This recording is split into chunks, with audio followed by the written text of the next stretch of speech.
Hi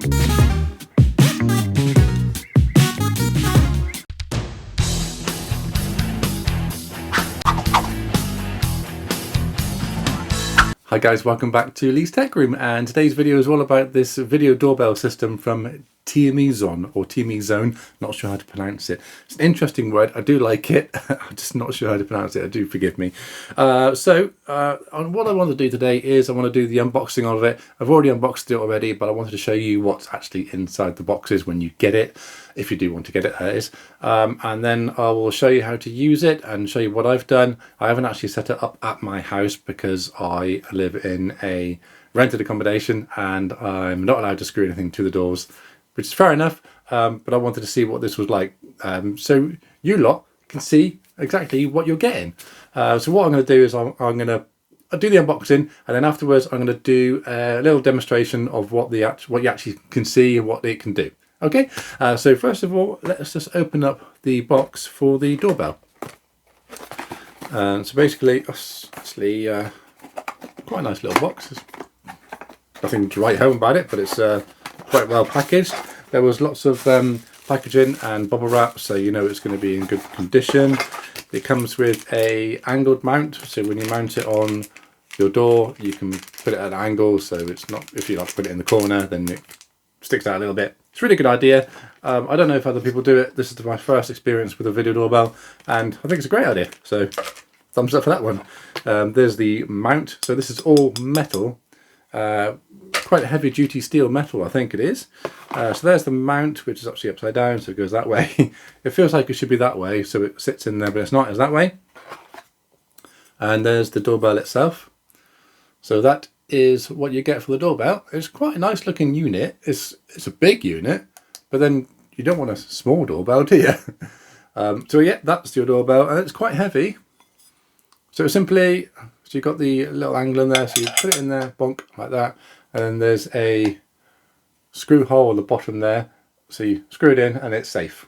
But you know, it could still be stolen if you unscrew it, but it's not going to be very helpful to have just one doorbell. So that's it, that's all you get for that. And what, shoot, what's else? We've actually got some screws and some oh, and some bolts as well, with some tools, Allen key, and there's a cable in there which will plug into the back on this one. Okay, so that is the unboxing of the door phone itself, the video doorbell itself. So this is the intercom, which you'll mount somewhere in the house, like maybe, I don't know, in the kitchen or something, or further away. So obviously you don't want to put it quite next to it. This would be really handy actually for somebody who lives in a flat perhaps, and you're up on the top floor and you want to be able to see who's at the doorbell, or even just somebody who's got a big house, or just somebody who's lazy, or whatever reason you want to buy it. I mean, you know why you want to buy it, because you're looking at it already. So whatever your reason is, I'm sure it's a really good reason. Okay, so that's nothing in that box. So you've got more screws, which is handy for screwing, and you got one, what's this? It's about 1 meter cable with the adapters on the end, and you got some more cables there. Okay, so I'll put that over there, and I'll put that there, and you got some instructions, operating instructions, and the operating instruction manual. Put it over there, and then we have the intercom itself. It's actually, what's that? That's aluminium, I think. So it's quite a nice little unit. It's quite thin as well, so if you're screwing it to a wall, it's not going to stick out very far, which is nice. I mean, if you really wanted to, you could sort of mount it in a frame so it sits in the wall better. I mean, you can do whatever you want with it, but you need to be able to get to the side, because you've got some controls on the side there, but only there, nothing else anywhere else. And you need to be able to get to the SD slot, which is on the side there. Everything else is on the screen on the front, and all the controls, all the sockets on the back there is where you want to get to. So you probably do need to have a hole in the wall. You'll have to have quite a big hole, so in order to get all your cables linked up to it. Now, to test it, I'll just put that down.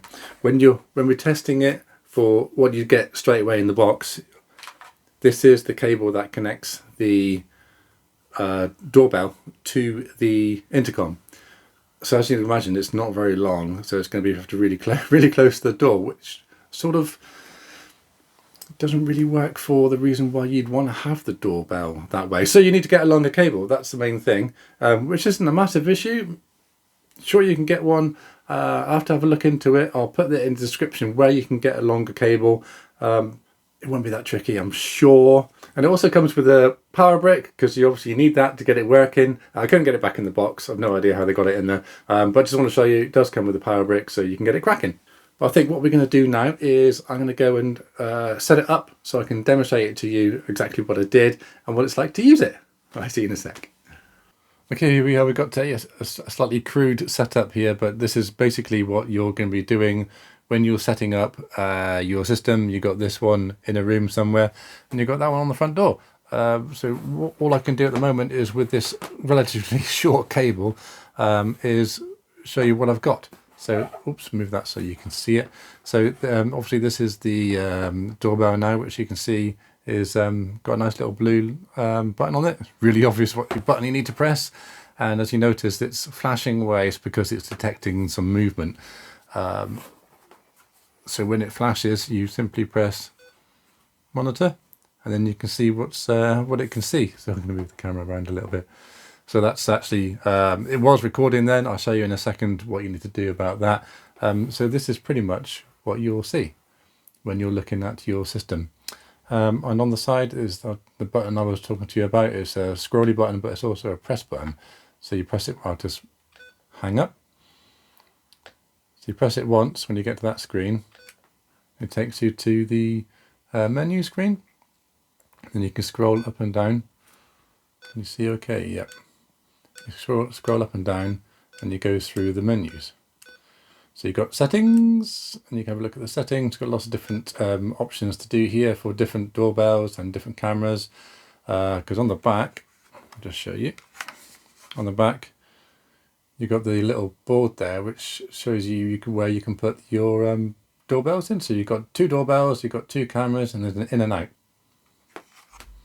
And okay, I'm back on the front again. You can change the settings, and you can change the you can change it to 720 if you want to. Obviously 720 will record a lot smaller resolution, so it would be a smaller file, which will stay longer. And then you scroll all the way down, because you can't go back until you get down to that little circle at the bottom there, and then you press back and it goes back over to here. And you can go to different alarm types, and you've got the motion section. So you've got motion detection on the door 1, so you can change it so you can be door 2 or anything else. And then you've got the sensitivity and the action. So if you want to change it so it didn't record, you can just change it so it changes to picture instead of records. Good on record. And there's a push notification option, which you can turn on or off. I'm not actually sure what that does. If I turn it off, let's go and test it out. Let's go back to, oops, going the wrong way. Okay, so go back there and you wave in front of it. Okay, so it hasn't stuck. Oh, it is. Right, so it's not showing up there, which normally it does when the notifications are on.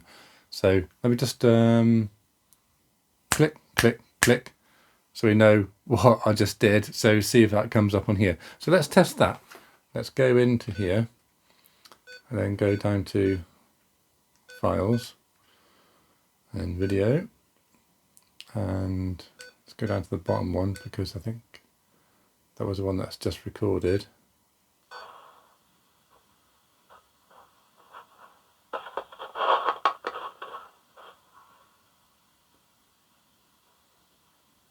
No, that's not the one.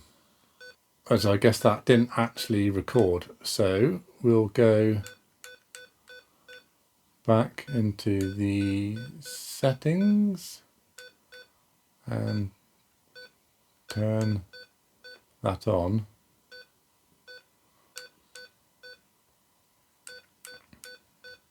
Gosh, there's lots of beeping going on. Right, okay, so I put that down. And then I wave in front of it. Okay, so it's flashing now. So that is the push notification saying that it's recording. And if I click that, then we know that it should be recording now. So I press hang up. Then we go and have a look. Video. Is there more? Am I missing something here? There's 3 pages by the looks of it. Oh, there we go. Right, so. Okay. In front of it. Okay, so it's flashing now. So that is the push notification saying that it's recording. And if I click that. Okay, so that obviously worked. So let's go back and look at the other one, which I think I recorded when I had the push notifications off. We just click, click, click. Yeah. So we know what I just did. So see if that comes up on here. So let's test that. Let's go in front of it. Well, that's interesting, because if you have the push notifications off, then these buttons don't light up. But if you've got them on, then it does light up, then you know something's happening. Interesting. So that's something I learned today, because I didn't actually notice that before. You can turn the beeps off. You can go into the settings and turn the beeps off. I'm sure you can somewhere. But I won't do that at the moment. So yeah, that's pretty much it. Yeah, so that's pretty much it. I don't want to press the button because well, actually, no, I can press the doorbell button, but I won't answer it because it makes a horrible squeaky sound because they're too close together. So we press the doorbell, and then it comes up with the screen that you can see, which is quite cool. And move it around. It's looking at my ceiling because it's facing up. So yeah, that's what you get, and then you can press to talk, etc. on there, and you can unlock the doors if you can, and you've got all the transfer calls as well, which you can transfer to another model, and then you hang up. So that's pretty much it. I can hang up now. And it tells them to go away, no one's interested, and you can't come to the door, we don't want to see you, no one's in. So that's pretty much it. This is what I think of this video doorbell, and I think that it's brilliant. I really do think that's a really good system. It's really well made. It's really well done. The system, okay, it would be nicer if the whole screen was touch screen, because it'd be so much easier to use, and that's what in this day and age we're used to. But once you get used to the twiddly knob on the side, it's not too bad. I mean, you could probably turn the beeps off. That might make it a lot more pleasant to work with. Other than that, it's a good system. It's a shame that you can't have it on your mobile, but for the people who don't actually need it and need it to be on the mobile, I mean, and if you're just having it for the system simply just to be able to unlock the door or see us at the door, then perfect for you. Absolutely perfect. Check out the links in the description down below so you can see how much it is at the moment. So that's it. Thanks for tuning in. I've been Lee's Tech Room. I'll see you later. Bye now.